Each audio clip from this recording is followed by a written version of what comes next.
Bonjour et bienvenue dans la forêt des lectures. Alors aujourd'hui je vais vous parler de Doom Doom.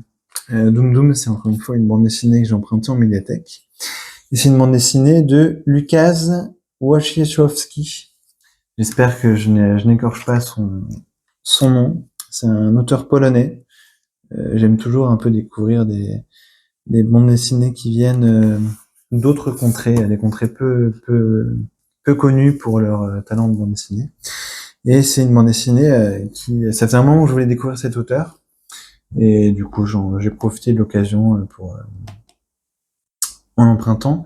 Et c'est une bande dessinée éditée chez Saela. Saela, du coup, c'est un éditeur indépendant et important qui a actuellement quelques déconvenues économiques, alors que c'est vraiment, je trouve sur le marché un éditeur très très important parce qu'il met en lumière une bande dessinée du monde. Quand je dis du monde, c'est du coup avec des auteurs brésiliens, iraniens, autrichiens, polonais, enfin vraiment coréens, de différentes contrées, et qui met du coup en lumière un regard sur la bande dessinée auquel on passerait facilement sans eux.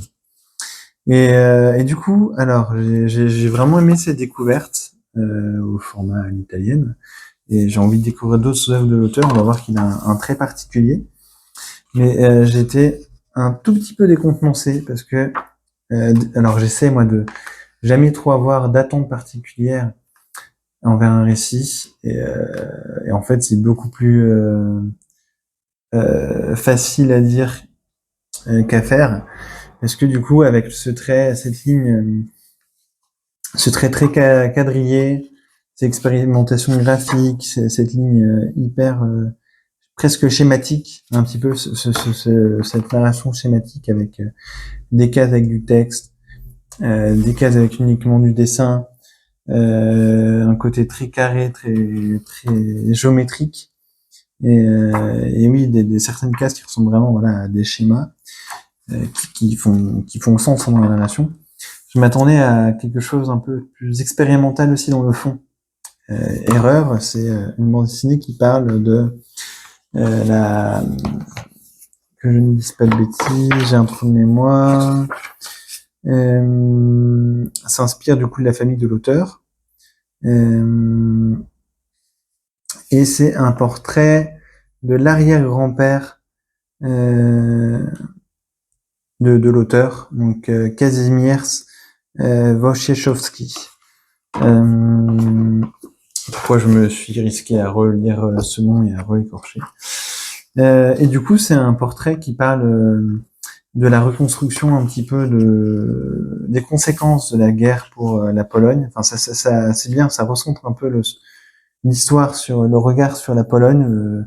On oublie que ça a été un pays qui a été un petit peu écrasé par la Prussie, par la Russie, et qui s'est, comme on le voit au début, qui a réapparu après. Alors que c'est toute une culture et qui a un peu vécu le joug de l'Allemagne et de la reconstruction allemande, et en même temps qui s'est extirpé un peu avec ça. Enfin, je connais pas assez, mais c'est ce que je ressens un petit peu envers cette lecture.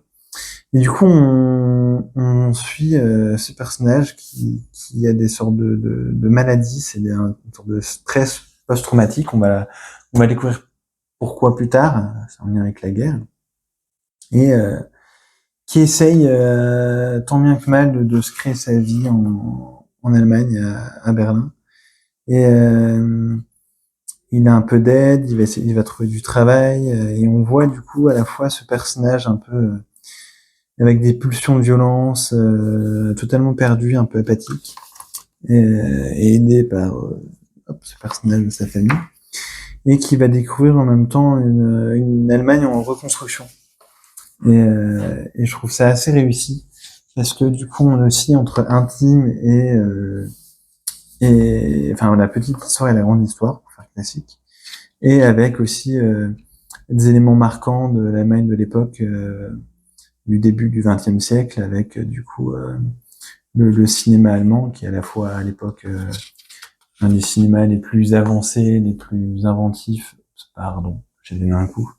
les plus avancés, les plus inventifs qui existent avec sous la République de Weimar, hein, le cinéma de la République de Weimar avec des docteurs Caligari, Nosferatu, le Golem, etc.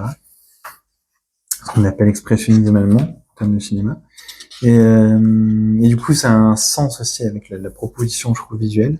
Et en même temps, il y a un rapport à l'architecture allemande, il y a toute une culture de l'époque qui se crée. Et je trouve ça assez intéressant. Enfin, c'est un récit avec plusieurs, un peu qui regarde vers le passé pour le réfléchir et qui regarde sous plusieurs aspects qui s'entremêlent bien dans le récit. Et, euh, et j'ai trouvé cette histoire assez forte au travers de ce personnage qui essaye de se reconstruire et qu'on va apprendre à connaître et à comprendre parce que d'un moment on va avoir un flashback sur ce qui s'est passé et auquel on comprend vraiment qu'il a un syndrome de traumatisme en fait. Et je trouve que la narration de l'auteur fonctionne vraiment bien avec cette case. Enfin, c'est vraiment une forme qui se lie parfaitement avec le fond, le propos de la bande dessinée. C'est cet aspect un peu schématique, architectural. Il y a toute une architecture des cases, comme on peut le voir là, à chaque fois, et ça joue vraiment dans le rythme. Et, euh, et même si c'est pas la lecture, je trouve la plus, peut-être parce que c'est pas ce à quoi je m'attendais. J'ai vraiment beaucoup aimé, hein, mais j'étais un peu décontenancé et en même temps, c'est une lecture qui reste assez fluide. Euh,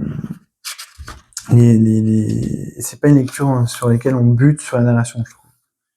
Ça reste très fluide et compréhensif. Et, il y a quand même des moments de pure expression graphique que je trouve vraiment réussis et qui sont très compréhensibles. Très, il y a un côté très fluide dans la lecture et cet aspect, même s'il y a plusieurs formes, il y a une sorte d'expérimentation graphique, il y a plusieurs moments dans la narration qui évoluent, qui changent, que ça se passe beaucoup de textes, beaucoup de dessins, eh bien, l'auteur arrive à rendre son propos très intelligible. Et, et les quelques moments de respiration dans le récit, comme les moments avec cette femme, bah, même si on sent qu'il y a toujours une sorte de tristesse, de blocage, de dureté de l'époque, eh bien, il y a quand même quelques moments de respiration qui font que la bande dessinée est plus aisée à lire, parce que sinon, on est quand même dans beaucoup de souffrance et le côté historique aide à apporter un petit peu de respiration, mais sinon, l'histoire par rapport au personnage est quand même très trouble et souffrante. Voilà. Je sais pas si je recommanderais cette bande dessinée à tout le monde, mais en tout cas, pour les personnes qui veulent découvrir cette BD et lire une bande dessinée qui sort des carcans en termes de narration, de traits et de manière de tisser une histoire, je ne peux que recommander. C'est pas la lecture la plus évidente qui soit, mais je pense que si on part avec un regard plus historique, moi je m'attendais à vraiment une sorte de délire expressif et visuel, alors que c'est une bande dessinée beaucoup plus, sérieux c'est pas le mot, mais beaucoup plus marqué dans l'histoire et dans la réalité que je ne pensais. Donc voilà. Donc quoi, même des fois quand on essaie de pas se préparer à la lecture pour pas avoir des préjugés, des attentes spécifiques, sans s'en rendre compte, on a des pièges. Ah, voilà. J'espère que ça vous aura plu. N'hésitez pas à me dire si vous avez d'autres bandes dessinées de l'auteur à me recommander. En tout cas, je vais essayer d'en emprunter d'autres. Je vous remercie, au revoir et à bientôt.